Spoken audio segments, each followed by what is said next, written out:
Assalamualaikum warahmatullahi wabarakatuh. Saya Taruni Dewasa Iva Septinugraeni dari Prodi Manajemen Transportasi Perkeretaapian. Di sini saya akan menjelaskan mengenai pengetahuan instrumen di kabin lokomotif simulator CC204 yang ada di PPI Madiun.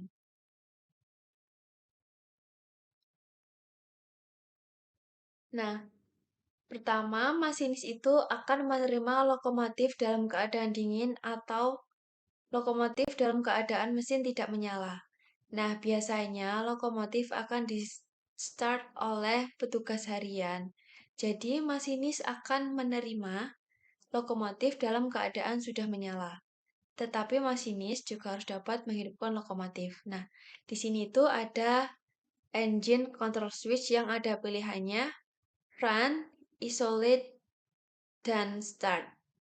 Nah, ketika lokomotif akan dinyalakan, maka engine control switch akan ditekan pada bagian start. Nah, setelah start di sini ada perangkat untuk baterai, dibuka, kemudian dinaikkan, setelah itu ditutup kembali. Nah, pada lokomotif asli terdapat circuit breaker, di mana circuit breaker ini itu jumlahnya ada 9 dan semuanya harus dinaikkan dari kiri ke kanan. Selanjutnya, kita harus mengecek pompa bahan bakar yang harus memenuhi standar T200.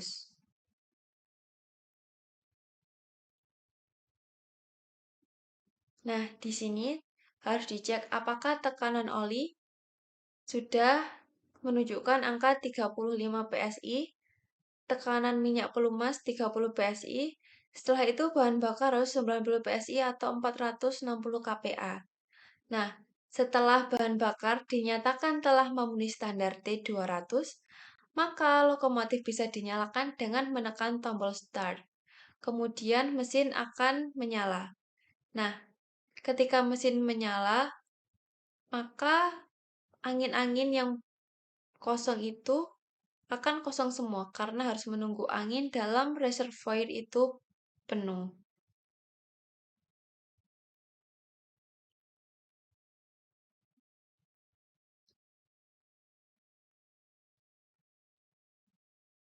Nah, kemudian di sini kemudian di paling kiri itu ada main reservoir, di mana main reservoir itu harus mengisi angin-angin, harus diisi angin. Nah, main reservoir yang berwarna merah akan berada di 110 hingga 125 PSI atau 7 sampai 8,5 bar. Kemudian yang pada bagian putih antara 70 sampai 75 PSI atau sekitar 3,5 sampai 5 bar. Nah, sisi paling luar ini adalah tekanan PSI dan di dalamnya itu adalah bar. Selanjutnya, merah untuk silinder abar dan putih untuk pipa abar.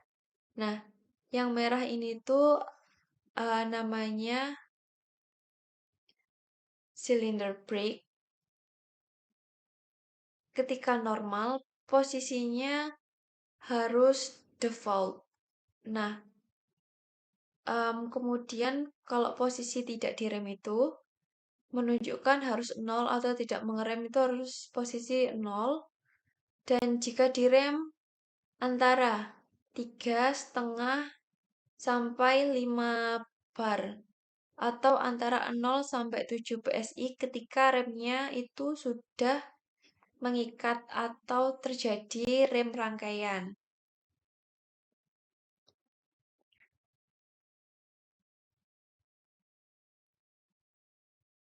Nah, kemudian yang berwarna putih itu normalnya 4 sampai 5,5 bar. Nah, ketika dilakukan service brake atau train brake atau rem rangkaian, yang putih seharusnya turun sekitar antara 2,5 dan yang merah 3,5 sampai 5. sampai 5 bar. Nah, di sebelah sini menunjukkan speedometer untuk pengukur kecepatan. Di sebelah kanannya lagi ada loadmeter yang menunjukkan putaran mesin. Nah, ketika masinis mengoperasikan throttle, akan menambah tenaga antara 0 sampai 6 seharusnya. Tetapi jika lebih dari 6, 9, bahkan 12, maka akan terjadi pemutusan arus ke traksi motor ketika putarannya terlalu besar. Nah, ketika putarannya terlalu besar ini akan mengakibatkan hot engine, roda slip, dan juga PC open. Nah, PC open ini keadaan di mana lokomotif akan memberikan keamanan. Nah, PC open sendiri akan memutuskan aliran listrik dari ke bagian traksi motor atau engine. Nah, setelah terjadi pemutusan arus itu akan terjadi pengereman. Nah, kemudian di bawah ini ada 3 handle. Yang pertama ada rem dinamis. Ada rem dinamis.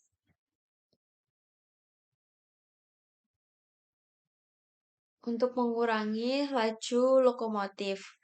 Nah, ketika putaran traksi motor ke depan, untuk memperlambat maka diputar berlawanan untuk mengurangi laju lokomotif.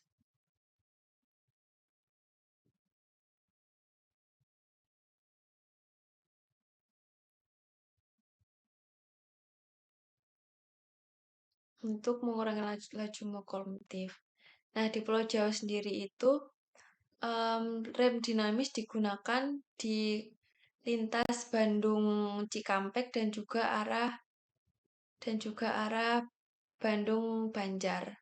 Nah, yang di bawah itu ada throttle yang digunakan untuk menambah tenaga. Jadi, tenaga dari putaran mesin itu akan ditentukan oleh throttle.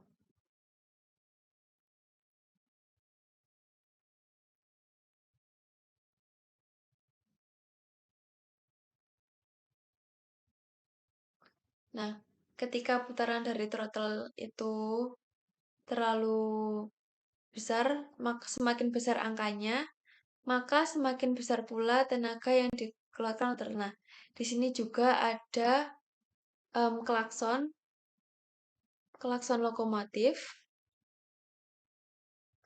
Kemudian di bawah sini yang dipegang atas adalah rem rangkaian atau automatic brake yang digunakan ketika pengereman lokomotif membawa rangkaian, dan yang di bawah adalah independent brake yang digunakan ketika lokomotif tidak membawa rangkaian.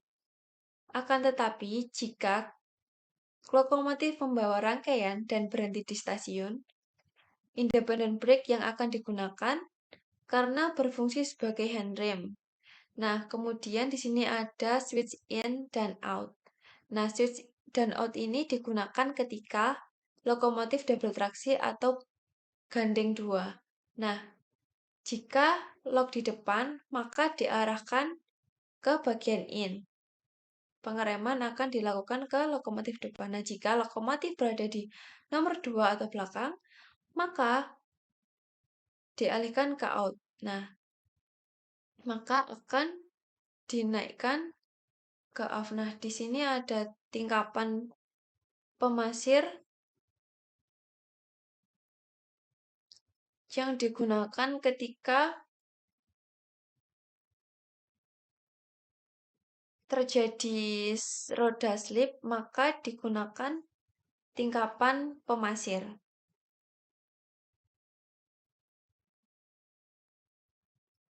Nah, kemudian ada tingkapan lonceng yang digunakan pada saat kereta akan memasuki stasiun.